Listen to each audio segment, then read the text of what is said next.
Hi guys, तो अभी ना सीयूईटी के दो टाइप ऑफ स्टूडेंट्स हैं। एक वो जिनका सीयूईटी हो चुका है, वो मजे मार रहे हैं, और एक वो जिनका सीयूईटी अभी होगा। बट दोनों ही स्टूडेंट्स को नहीं पता है कि उनके साथ आगे जाके क्या होने वाला है। एनटीए तुम्हारा इतनी आसानी से पीछा नहीं छोड़ने वाला है, ठीक है। अभी पूरा प्रोसेस बताती हूँ, पूरा रोड मैप बताती हूँ। ये वीडियो बहुत इंपॉर्टेंट होने वाली है। तुम्हें लग रहा होगा कि भाई सीयूईटी हो गया, अब हम जो भी यूनिवर्सिटी में चाहते हैं सीधा वहां पे हमें अब कॉलेज एलोकेट होंगे, प्रेफरेंस लिंक वगैरह कुछ तो सुन रखा था हमने, बट नहीं, उससे पहले भी बहुत सारी चीजें होती है, ठीक है। जैसे कि सबसे पहले तुम्हारी आएगी प्रोविजनल आंसर की। जब सभी बच्चों का सीयूईटी हो जाएगा, उसके कुछ दिनों बाद तुम्हारे को मिलेगी तुम्हारी प्रोविजनल आंसर की, जो कि एनटीए ही निकालेगा, ठीक है। उसमें तुम्हें ये दिख जाएगा कि अच्छा तुम्हारे को ये क्वेश्चन मिला था, मान लो तुम्हारा क्वेश्चन नंबर 1 है, तुमने उसका ऑप्शन ए मार्क करा था, बट एनटीए के आंसर की के अकॉर्डिंग उसका ऑप्शन बी है, तो तुम्हारा वहां पे वो क्वेश्चन गलत हो गया। वही दूसरे क्वेश्चन में तुमने बी मार्क करा था और एनटीए के आंसर की के अकॉर्डिंग भी है बी, तो तुम अपने ऐड कर सकते हो। इससे ना तुम अपने अकॉर्डिंग मार्क्स कैलकुलेट कर सकते हो, ठीक है। बट स्कोर कार्ड अभी नहीं मिला है तुम्हें, ठीक है। सबसे पहले प्रोविजनल आंसर की मिली है। अब इसमें तुम्हारे स्टूडेंट्स को ना एक ऑप्शन होता है कि तुम चैलेंज कर सकते हो क्वेश्चन को, ठीक है।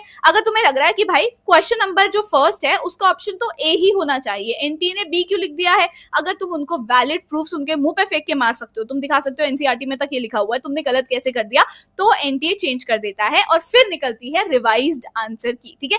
काफी सारे बच्चे करते हैं चैलेंज, तो वहां से निकलती है फिर रिवाइज्ड आंसर की। ऑल्सो तुम्हें आंसर की में ना एक चीज दिखेगी, दैट इज डी लिखा हुआ, ठीक है। डी का मतलब होता है ड्रॉप क्वेश्चन, यानी कि किसी भी बच्चे ने, जैसे अगर क्वेश्चन नंबर 5 के सामने डी लिखा हुआ है, ठीक है, यानी कि अगर तुमने ए लिखा हो, उसको बी भरा हो, सी भरा हो, डी कोई सा भी ऑप्शन भर रखा हो क्वेश्चन नंबर 5 का, तुम्हें उसके मार्क्स मिल जाएंगे।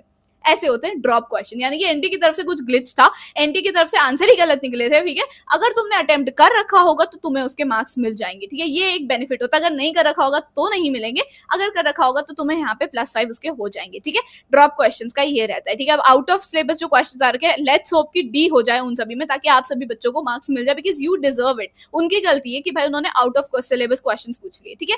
दूसरी बारी आ जाती है जब ये हो गया, रिवाइज आंसर की आएगी। बच्चे काफी सारे चैलेंज करते हैं तो रिवाइज आंसर की आती है, उसके बाद भी बच्चे चैलेंज कर पाते हैं, ठीक है। बच्चे चैलेंज करते हैं, फिर निकल के आती है तुम्हारी फाइनल आंसर की। उसके बाद चेंजेस नहीं होते। फाइनल आंसर की में तुम्हें देखने को मिल जाता है कि अच्छा ठीक है क्या क्या है क्या नहीं है, उसके अकॉर्डिंग तुम अपने मार्क्स कैलकुलेट कर सकते हो कि अच्छा चलो मेरा फर्स्ट क्वेश्चन ठीक है, ऐसे मान लो तुमने कैलकुलेट करे सारे और तुम्हें 1000 में से 950 बन रहे हैं, भाई ये तुम्हारा फाइनल स्कोर नहीं होगा। तुम्हें लग रहा है 950 बन गया, ओहो हो मुझे तो मिल जाएगा भैया, मेरा नॉर्थ कैंपस मिल रहा है, ये है वो है बेस्ट कॉलेज। उसके बाद आते हैं नॉर्मलाइज स्कोर, जो कि एनटीए तुम्हें देगा स्कोर कार्ड के फॉर्म में, ठीक है। मेरे खुद यार, मैंने सीयूईटी दिया था, मेरे बढ़िया मार्क्स बन रहे हैं, एनटीए की नॉर्मलाइजेशन की वजह से मेरे 40 मार्क्स कम हो गए, क्योंकि मेरी ये गलती थी, मुझे आसान पेपर मिला है। भाई मैंने बोला था मुझे आसान पेपर दो, मुश्किल अगर दे देते मुझे पेपर में, तब भी आ जाते इतने मार्क्स। भाई अब वो किस्मत किस्मत की बात है। तो नॉर्मलाइजेशन एनटीए का बहुत ही ज्यादा ड्रामेटिक होता है, ठीक है। बहुत मार्क्स नीचे हो जाते हैं, कुछ बच्चों के मार्क्स ऊपर भी हो जाते हैं। तो इसी वजह से ना आप सभी को दूसरे एंट्रेंस एग्जाम्स भी देने चाहिए। मैं हमेशा यही कह रही हूँ कि प्लीज ऑल्टरनेट ऑप्शंस रखो। सीयूईटी एंट्रेंस में ना बहुत ज्यादा मिसमैनेजमेंट है, और नॉर्मलाइजेशन तो एक ऐसी चीज है जो स्टूडेंट के हाथ में भी नहीं होती है। तो तुम्हें इस टाइम पे एक ऐसा कॉलेज ढूंढना चाहिए जो तुम्हारे करियर गोल से अलाइन करे, ठीक है। जहां पे तुम्हारा जेन्युइनली इंटरेस्ट है ना, वहां पे तुम्हें सारी चीजें सिखाई जाए, और जिसके एंट्रेंस अभी ओपन है। मैंने खुद अभी रिसेंटली ना ये देखा था कि फर्स्ट ईयर के स्टूडेंट्स एनईओ सैटेलाइट्स बना रहे हैं, भाई फास्टेस्ट रेसिंग ड्रोन्स बना रहे हैं, और कुछ बच्चों ने तो रोबोट्स भी बना दिए हैं, और वो अपनी जर्नी भी शेयर कर रहे हैं इन वीडियोस में। एंड ऑनेस्टली ना ये बहुत ही अच्छा एडअप होता है तुम्हारे रिज्यूमे में, because recruiters are looking for those people जो इनोवेट कर सकते हैं। ये सारे स्टूडेंट्स ना न्यूटन स्कूल ऑफ टेक्नोलॉजी के हैं, और तुम भी एक बढ़िया डिसीजन ले सकते हो यहाँ पे ज्वाइन करके, बिकॉज ये एक टेक फोकस्ड इंस्टीट्यूट है। यहाँ की ना फैकल्टी भी बहुत बढ़िया है, क्योंकि वो लोग खुद एक्स टेक लीड रह चुके हैं इतनी बढ़िया बढ़िया कंपनी में, जैसे कि गूगल, सिस्को, मेकमेट्रिक, बार्सलेस, जेप्टो,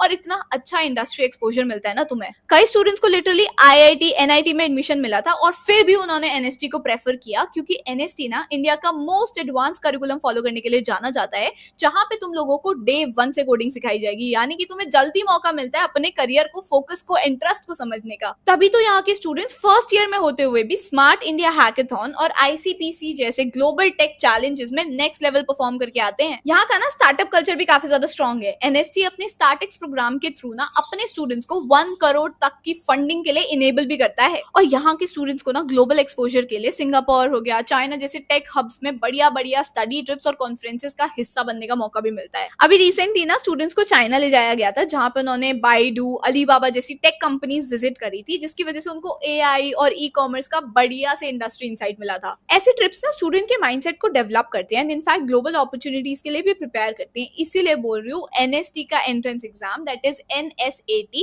वो जरूर दे देना। रजिस्ट्रेशन लिंक ना आप सभी लोगों के लिए मैंने डिस्क्रिप्शन में डाल दिया। इतने सारे बेनिफिट्स मैंने बता ही दिए हैं यार, what are you waiting for? जल्दी से जाके अप्लाई कर लो, लिंक इन डिस्क्रिप्शन। वापस चलते हैं। तो जैसे कि मैं आप सभी को बता रही थी, फाइनल आंसर की के बाद आप सभी को मिलता है आपका नॉर्मलाइज स्कोर कार्ड। आपने फाइनल आंसर की वजह से अपने कैलकुलेट तो कर ही लिया होगा कि अच्छा चलो मेरे भाई 950 बन रहा है out of 1000, but normalize score जब आता है, स्कोर कार्ड प्रॉपर्ली बन के आता है जो एनटीए तुम्हें बेचता है, उसमें तुम्हें पता चलता है कि एक्चुअली में तुम्हारा स्कोर फाइनल क्या है। ठीक है, और वो कुछ भी हो सकता है। और तुम अगर बात करो नॉर्मलाइजेशन में कितना स्कोर डाउन या अप हो सकता है, तो honestly I got a comment last year जिसमें स्टूडेंट ने बोला था मेरे 100 मार्क्स तक नीचे हो गए। वहां पे शो होता है तुमने कौन कौन से सही करे हैं, उन सही वालों को कैलकुलेट करके उस बच्चे के 760 कुछ बन रहे थे, और जो नॉर्मलाइज आया है उसमें उस बच्चे के 660 कुछ बन रहे हैं।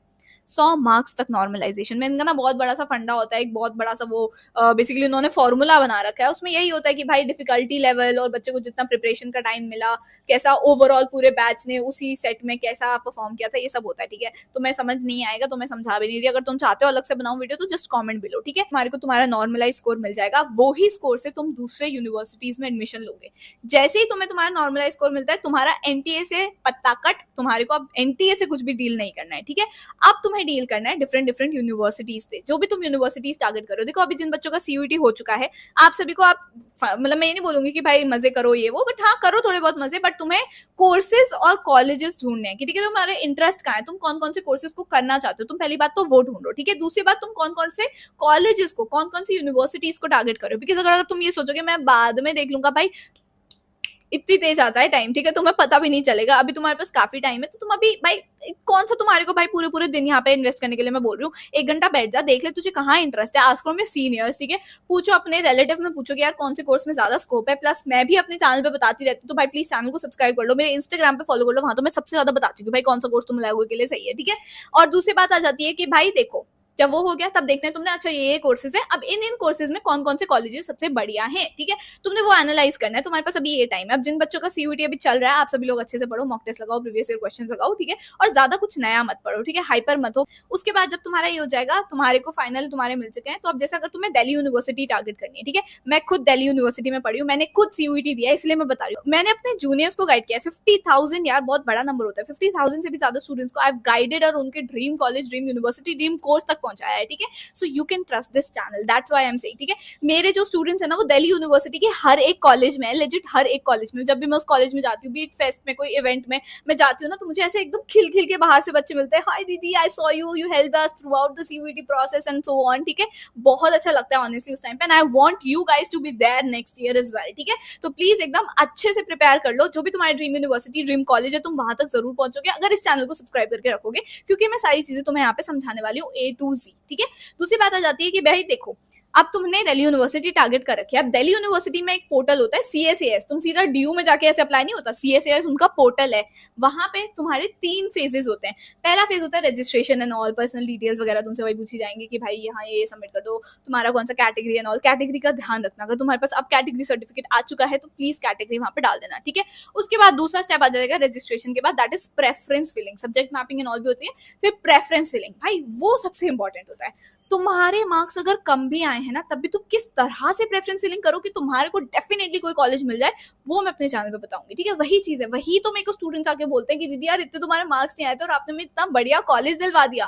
That is the thing, that is why I am asking कि प्लीज सब्सक्राइब कर लेना, because if you will not then you will regret, that's it. ठीक है, उसके बाद थर्ड आ जाता है कि जब तुम्हारा ये हो जाएगा, फिर धीरे धीरे करके एलोकेशन होती है, फर्स्ट लिस्ट निकलती है, बच्चों को कॉलेज मिलते हैं, फिर बच्चे फ्रीज करते हैं, अपग्रेड करते हैं, उनको और बेटर कॉलेज चाहिए तो वो अपग्रेड करते हैं। उसके बाद सेकंड राउंड निकलता है, थर्ड राउंड, स्पॉट राउंड, बहुत लंबा प्रोसेस होता है। ठीक है, तो मुझे यही पूरा प्रोसेस बताना था ताकि तुम लोग मेंटली प्रिपेयर हो जाओ कि आखिरकार आगे आने वाले 3-4 महीने में तुम्हारे साथ क्या क्या होने वाला है, तुम्हें क्या क्या करना पड़ेगा। ठीक है, so all the very best. You can ask your seniors about me. ठीक है, I help them throughout, so all the very best. Kindly subscribe to my channel, follow me on Instagram. भाई Instagram पे follow करना मत भूलना, mummy papa किसी की भी आईडी से कर लो, बट करो इंस्टाग्राम पे follow. All the very best, kindly subscribe to my channel, comment down below something cute and I will see you in the next video. Bye.